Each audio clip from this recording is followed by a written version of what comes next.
The message of the Fallout games is not actually about the satirization of capitalism or how capitalism causes war. And a lot of times people cite the games as this, and they show like Nuka Cola or whatever, right? That's more so a joke than actually just the pure thing about it. Because here's the thing: if you look at pre-war America and Fallout, pre-war America was a relatively dysfunctional, pretty authoritarian state, which did have a lot of problems. But the whole Great War was started by um, a couple things: resource shortages because of expanding materialism. That's not purely capitalist, right? Though capitalism does contain that. But a communist nation invaded a capitalist one, that being pre-war America, due to the exact same problems, the problems of limitless growth. And limitless growth is not just a subset of capitalism, but a subset of modernity, right? And more specifically, it's a subset of both capitalism and of communism, right? Because both the Soviet Union believed that, both communist China believes that right now, and in the past when they were more so communist, and America believes that. And that's when we're looking at it. And if you look at the Fallout TV show, previously before this more recent episode, it really did look like they were going to blame um, the Great War on Vault-Tec. And though I think that's kind of stupid, um, they did kind of change it up, and it doesn't seem like Vault-Tec did drop the bombs, even though they were planning on it. The Fallout show does actually follow that more, but the older Fallouts don't really actually follow that idea of it's really capitalism. It's really capitalism. If you look at it, the entire message of the Fallout games is war never changes because people never change.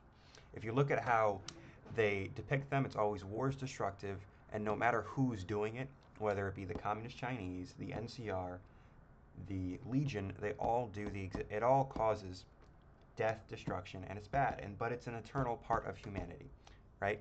And that's kind of what it was. And if you look at, I'm gonna go through each of these. So if you look at Fallout One, Fallout One, I don't really see how that's there, the whole capitalism thing, because if you're looking at the wasteland, it's a place with no governance. It's a place with no hierarchy, and it's a place that's very, very brutal. Fallout One is an incredibly brutal game.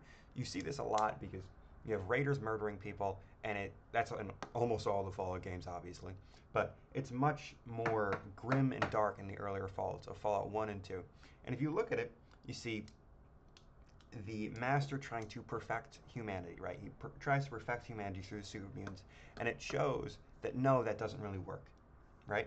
And the earlier Fallouts really did follow a very grim, dark, Hobbesian view of the world. What I mean by Hobbesian, Hobbes really did believe that the world without governance is a very, very brutal, awful world. And he started to come up with these ideas because of the fact that during the Enlightenment, generally, there was the ideal that the real reason that people did all these awful things was because of the systems, right?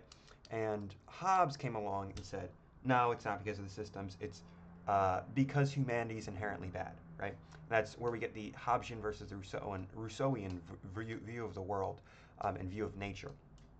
And Fallout shows that without systems and without hierarchy, without authority, humanity does, especially the earlier Fallouts. It's less true about the newer ones, but it really does show that the world's awful. You have tons of death, tons of murder, and people who tell you that the earlier Fallout games are all whimsical and fun and funny, they're kind of, I don't think they've played them in a while. Um, and I don't really think, or they're misreading them because in the earlier Fallout games, you see a lot of slavery, raiders, murdering people, and it's shown a lot more brutally than in the more recent ones. And if you look at, and now if we're going to go on to Fallout New Vegas, I'll eventually get onto the more East Coast Fallouts of Bethesda, and there's less of a political message in those. So if we look at New Vegas, the best endings of Fallout New Vegas are Mr. House or the NCR, right?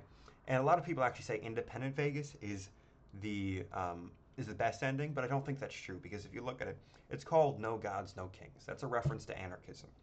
And the way they describe in the ending slides of New Vegas, the world of an independent New Vegas, it's shown as a very chaotic, dysfunctional state where it's actually debatably worse than the Legion ending. And if we're looking at the Fallout TV show, it's very likely that that was the ending that we got.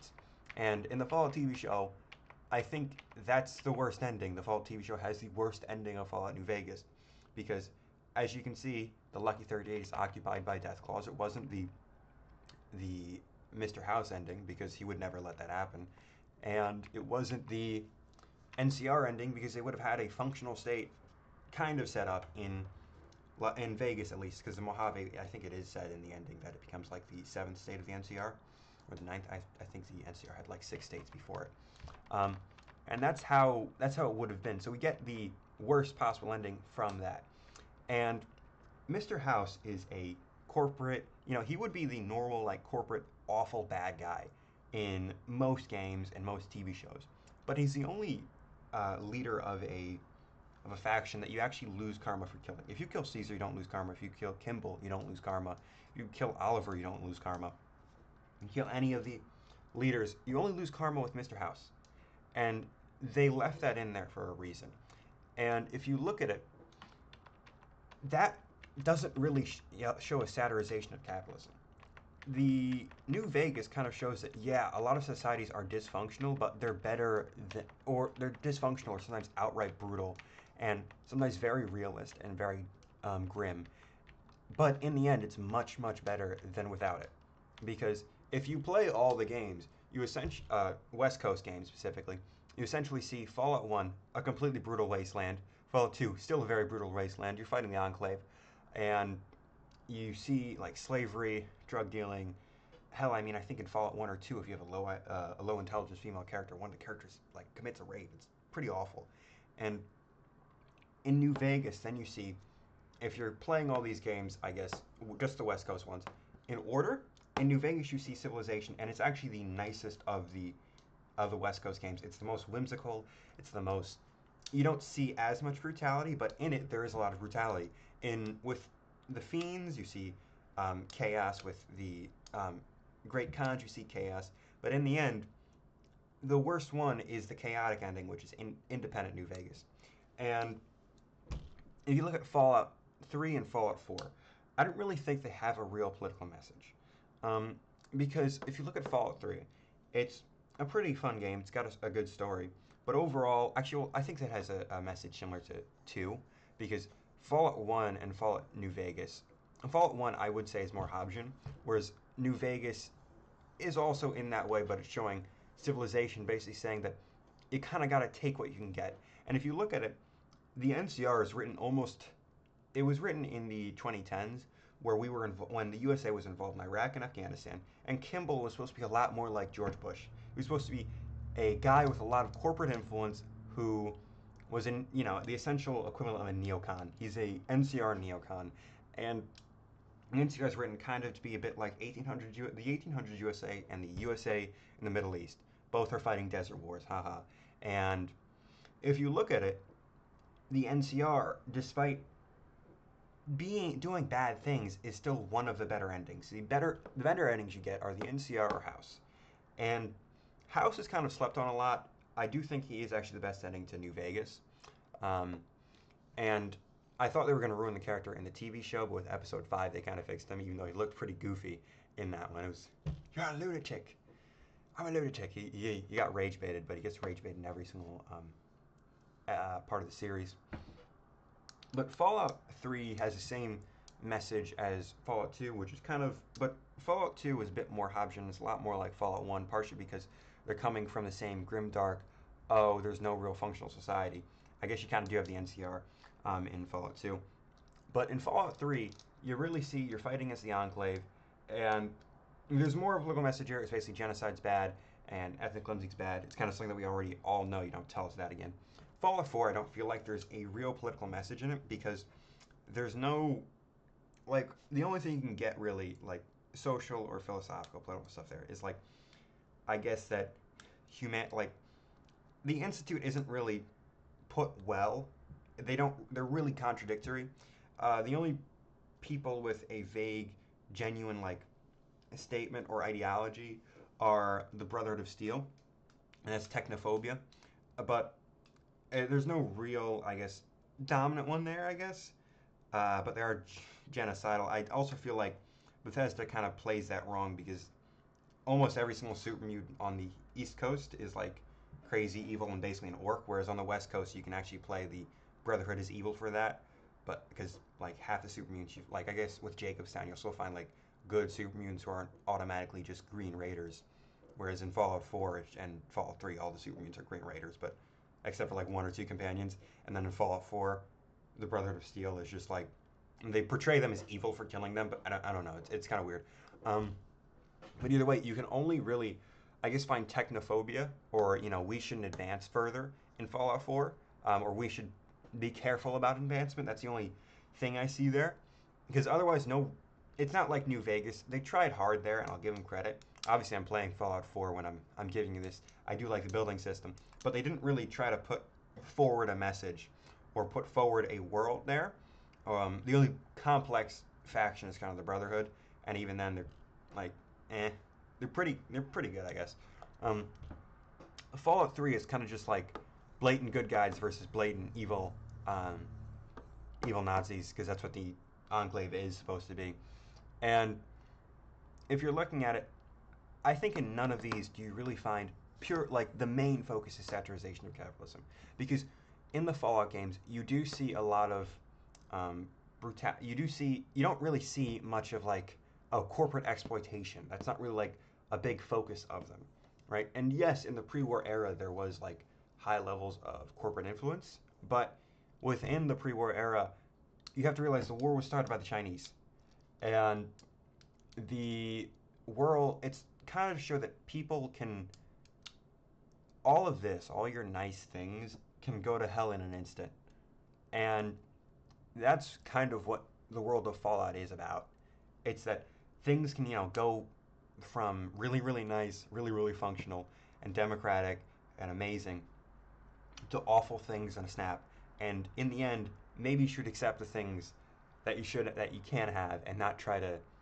Well, I mean, you should try to change them, but like, I feel like it's about like acceptance that things are okay. And if you look at it, I don't even in the pre-war era, it's not like the USA was the one who invaded the Chinese. And if you're looking at it, I just feel like you don't really find much focus on capitalism in the world of Fallout. Even in New Vegas, where they're going a lot more in depth, you do find stuff like, okay, they'll talk about the Brahmin barons influencing stuff, but it's not the main focus. Most of the talk about the NCR is talking about how weak they are and they can't really actually function. That's more talking about bureaucracy and how with big bureaucratic democratic states you will have the problem of bureaucracy, but it's overall a better problem than what the Legion does, which is enslaving everybody and killing everybody and having a dictator. And Mr. House obviously doesn't have that problem because he's an autocrat, as he likes to call himself instead of a dictator. And if you look at it, especially in the earlier Fallouts, I remember I actually think it was either Vegas or Fallout 2 or Fallout 1. One of the creators said, like, came out specifically and said, no, this was not about capitalism.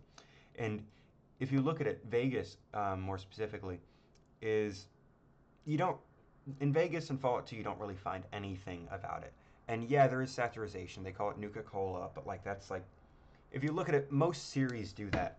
A lot of series when you're looking at it, they don't actually use the actual names of things. Like they don't want to get Coca-Cola in there because it was like and then they would have to pay Coca-Cola and they don't want to do the whole legal thing. So most series will make up a brand that sounds exactly like our brand in our world because they don't want to actually do that. It's a very common thing in fiction.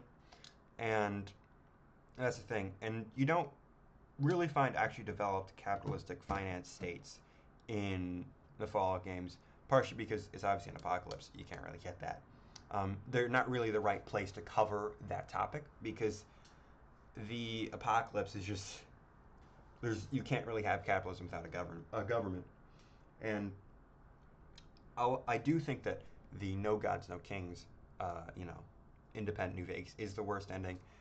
It does describe it that way. I know a lot of people headcanon it as the best ending because you get to be dictator of New Vegas, but it's called No Gods No Kings. You get an anarchic ending, and even the followers of Apocalypse say that No Vegas is worse off as an independent state as opposed to as a as a state under the NCR or House. And if you're looking at it, Arcade Gannon, he's supposed to be an idealist, and most of the Fallout world is crushing idealism, and that's not a nice thing, but it is true. And That's the real thing about it. I don't know. This is a little rant. Hopefully the gameplay's good. Whatever.